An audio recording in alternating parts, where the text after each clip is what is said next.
Hi everyone, Nikki Buckaloo here at the Seniors Real Estate Institute. I'm going to answer the question today, how do I explain the market shift to my senior clients?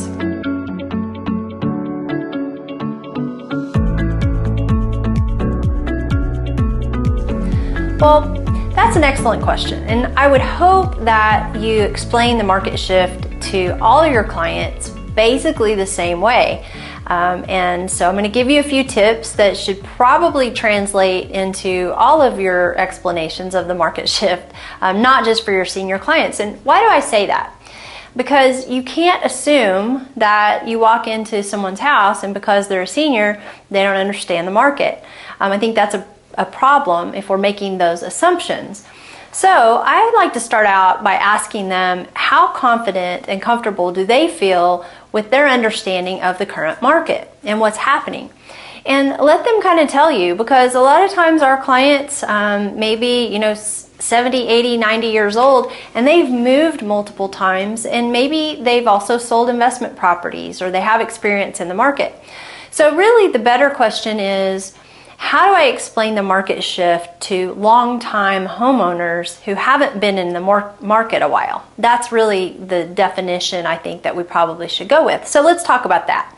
Longtime homeowners haven't been in the market in a while, maybe still have lived in the same house for 40 years or somewhere around there, and they really haven't paid attention to what's going on in the market.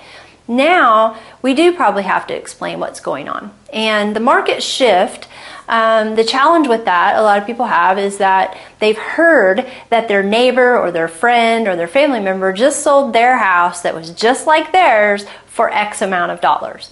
And if they sold that house during the peak of the market when everything was flying off the shelf and going for crazy prices, they may expect their house to bring the same value, even though we know that things have shifted and that it might not do that and probably won't. So how do you help them understand? Well, first and foremost, I would highly recommend that you simplify your reports. I know, like all of us, we have these great reports that our multiple listing service or our database will churn out for us with all these pages. And the reality of it is those are just overkill. They really just need a very simple explanation of the lowest price that it will probably sell for, the highest price it might sell for, and reality. Right?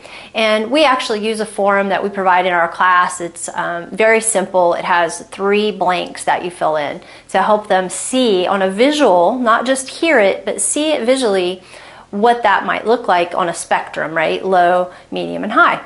Now, the other thing I would recommend is that you provide pictures, because remember, a lot of our clients, especially if they're longtime homeowners, are not on the internet. They're not on Zillow and Trulia and Realtor.com, and they're not scrolling through picture after picture on TikTok of homes that are currently selling for the highest price. So, bring pictures of the inside and outside of houses that you're using to compare, and then ask them how they compare with their house and show them the key features that are either the same or different. So those are a couple of suggestions just to kind of help you out. Now, I made a few other little notes here, and these are less about explaining the market shift and more about just some strategies in helping them maybe assimilate or utilize the information that you've shared with them. First of all, leave paperwork with them. I know I hear a lot of agents say that they do a presentation, then they pack everything up and they take it with them. They don't want to leave anything with the client. And I'm thinking that's doesn't make sense to me. Most of our longtime homeowners, they want to see it, they want to study it, they may even want to share with their trusted advisors what they've learned and get people's opinions. So leave with them some of the key documents that you went over so that they can study it for themselves, and probably overnight or maybe longer. And then I would also say that give them permission to think it over. We tell people that 99% of the time, if someone's trying to take advantage of them, they're going to rush them into making a decision.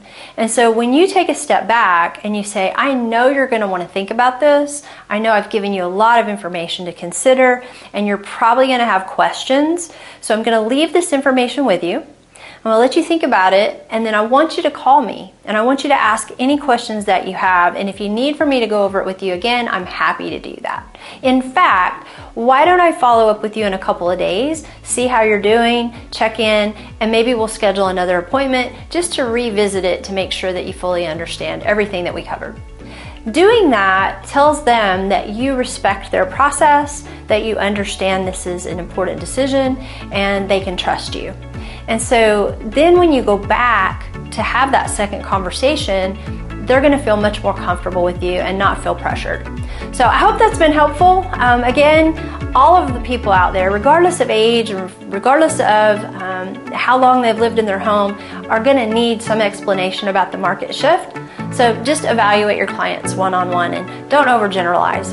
Until next time, I'm Nikki Buckaloo. Make it a great day.